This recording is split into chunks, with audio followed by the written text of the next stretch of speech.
all you literary legends and luminaries. I'm Julie and welcome to another episode of Booksmart.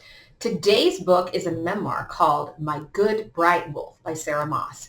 This was a unique, cleverly written memoir about anorexia, feminism, and books. It was probably one of the most unique memoirs I've read in a long time. Moss writes using the second point of view, which takes a little getting used to. The first part is written with a fairy tale voice, except the you is our protagonist. It tells the meeting of the owl, who is her father, and the Jumbly Girl, who is her mother, and how our protagonist, you, who is our author, came to be. While she's telling the story, italicized print interjects, criticizing the memory lapses or inaccurate details that Moss is sharing with her reader.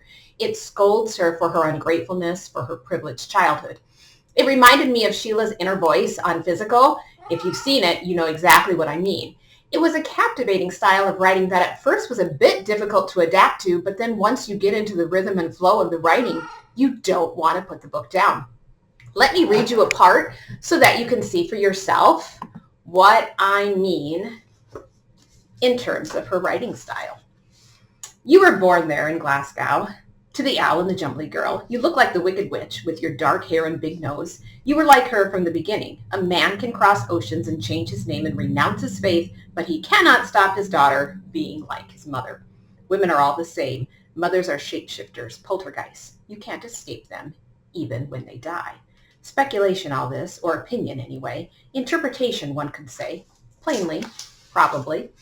Always distrust adverbs. You just invented that. All stories are true. Some would disagree. All narrators are cretin liars. So, with such narrative choices, do not expect My Good Bright Wolf to be a typical memoir.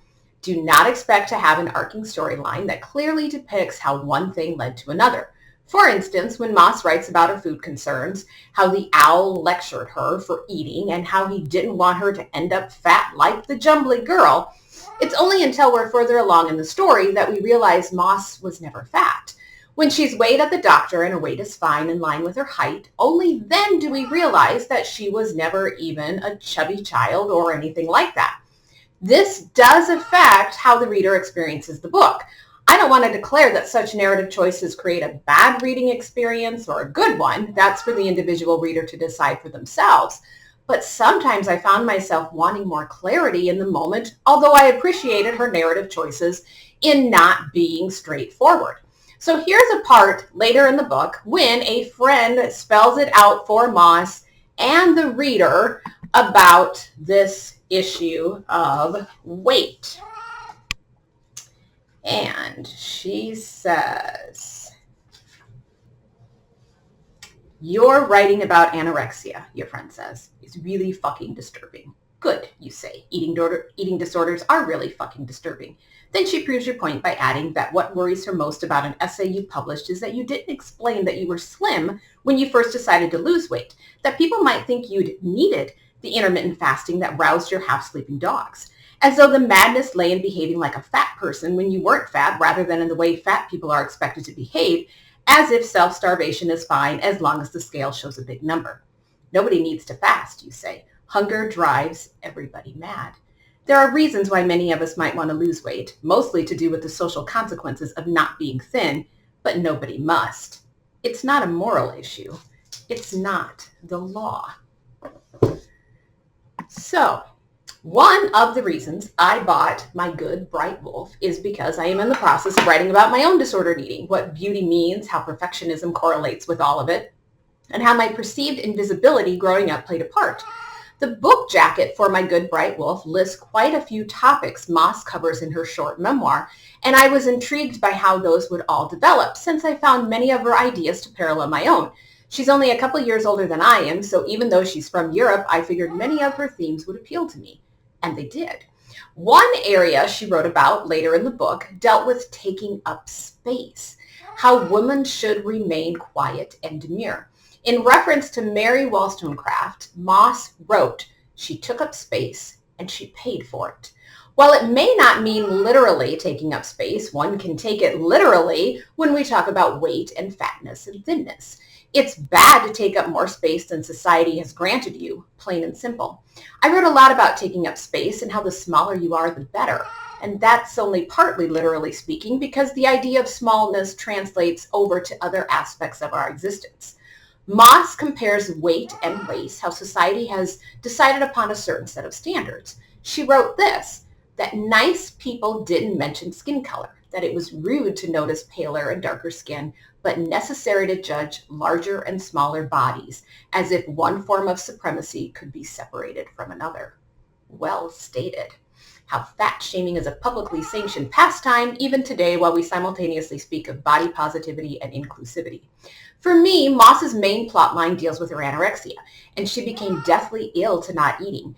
As an adult, she practically slips into a coma, but it's a very fragmented story, one that is difficult to assess because there isn't a beginning, a middle, and an end. The eating disorder is there within her childhood environment. It worsens during puberty, and then as an adult, it appears as though she had some decent years when her eating disorder was dormant. She has children, and then suddenly it's back with a vengeance around the time of the pandemic. Her parents may or may not have had affairs. They seem to disappear as she crosses into adulthood. Even the tormenting voice of memory fades as the book progresses. While I enjoyed reading Moss's story, at times I was like, wait, what happened? I had a bit too many questions that Moss never answers. Sometimes it felt like the book was trying to do a little too much. For instance, one topic the book spends ample pages on are other books. The first books mentioned are those children's books and young reader books. I didn't mind, but there are lengthy descriptions of these books, descriptions that don't always align with a child's mind, but focus more on the adult interpretation, the scholarly analysis of what the book portrays. Beatrix Potter, Swallowdale, which I wasn't familiar with, Little Women, Jane Eyre. While some of her takes on these books were hilarious and thought-provoking, I felt it pulled me out of her story at times. Even when she wrote about the Little House books. You know how much I adore Laura Ingalls Wilder, yet I got distracted from her main story. But I have to read you a part about the Little House books because I just giggled away at her deadpan analysis of Pa's incompetence and what her boys thought when she read it to them. And so I just have to share this with you because if you are a Little House fan, I'm sure you will giggle like I did. So Pa always wanted to move on. Ma always wanted to settle somewhere with a school for the girls and a church for regular attendance. Pa believes in independence, manifest destiny, and white supremacy with the conviction of any manic Republican, but he's not very good at pioneering. His crops fail. He takes out loans he can't repay. He is perpetually surprised by weather and insects. On our second or third round of reading the stories to our sons, they would develop a theory that Pa had held up a bank in the East and was in flight from the authorities. Successive moves caused not, as Laura claims, by natural disasters or misunderstandings of property law, but by the approach of the police. What police on the prairies in the 1870s? The utter lawlessness of the place is one of many repressions in these books. Ma, the boys decided, had not been involved because Ma would have known how to hold up a bank properly and would have had a better getaway plan. I just love it. I was just giggling. So Moss is hilarious at times, which I adore. I love when readers tap into their sense of humor, even if the book is addressing serious topics. A sense of humor is a true gift. What Moss has done with such books is address the way women are portrayed in their historical accuracy. So here's a little part about corsets in Little House on the Prairie. And so Mary and Laura and Ma are dealing with, their corsets. And Mary has to hold her breath while Laura unbuttons her until she breathes out bursting from the open bodice. That bodice fitted well enough last week, Ma says, and it's Laura who realizes that Mary's corset strings must have stretched in the summer heat. Laura tightens them and all is well, but she reflects that her own recently acquired corsets were a sad affliction to her from the time she put them on in the morning until she took them off at night. Mary and Ma wear theirs all night too, and Ma worries about Laura's figure. When I was married, your pa could span my waist with his two hands. He can't now, Laura says, and he seems to like you. Aged 9, you were on Ma's side. If there was a way to control your figure, who in the right mind would let a little thing like the torment of the steels that would not let her draw a deep breath get in the way. Even prairie people wanted those teeny tiny little waists, and we see how it affected childhood Moss. But depending how Moss wrote about those books she read, Of course, Sylvia Plath's The Bell Jar makes an appearance. It halted Moss's own story, and I felt like I was reading a dissertation as the book progressed. That was my major complaint with My Good Bright Wolf. A few too many literary criticisms, which I thought could have been achieved in fewer words and less space devoted to them. And speaking of Sylvia Plath, there's a part in here that reminded me of something Plath wrote in one of her journals. First, let me read you what Moss wrote about women and what it's like to be a woman in the world. And she says, for this founding mother of British feminism, women's self-respect depends on body shame, constant self-surveillance, and striving to overcome the natural and cultural disadvantages of being a woman. It is the responsibility of each individual woman to regulate her passions, silence her feelings, cultivate physical, intellectual, and moral strength, and resist the temptations of fashion, food, and sex. Only by such regulation and repression might she prove that a woman's reason is equal to a man's. Wow. So these were many of Plath's complaints too. But here's what Plath wrote in her journal. All is spoiled by the fact that I am a girl, a female always in danger of assault and battery. Moss's ideas parallel with Plath's ideas about what it means to be a girl, of femininity, of what it's like to have to navigate a world that was designed for a man by a man. Moss's eating disorder and relationship with food is relatable on many levels. I had often thought of all the mental energy I wasted on food issues when I was in high school.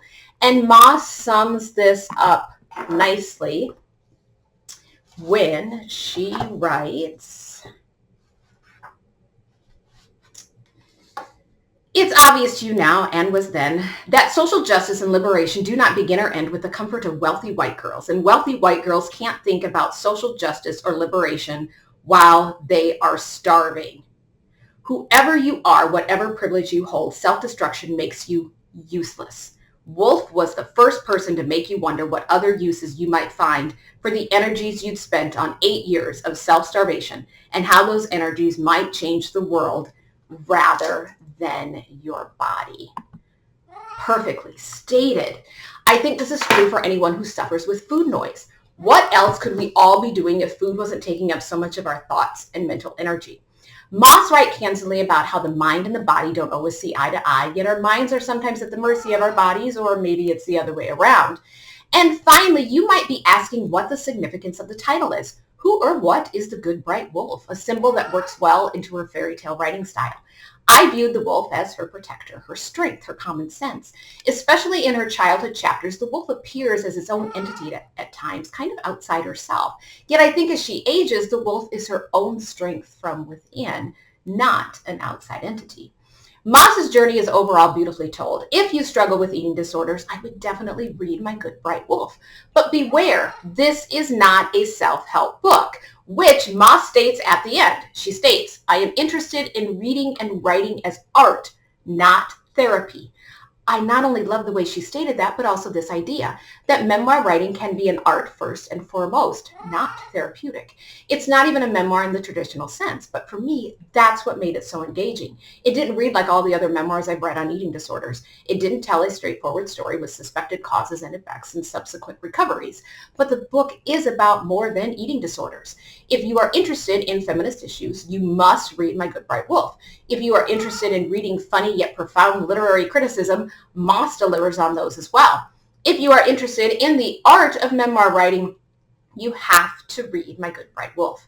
As a reader and a writer, Moss will inspire you and remind you all that AI can never do. Thanks for watching. As always at Booksmart, my goal is to get a little bit smarter, one book at a time.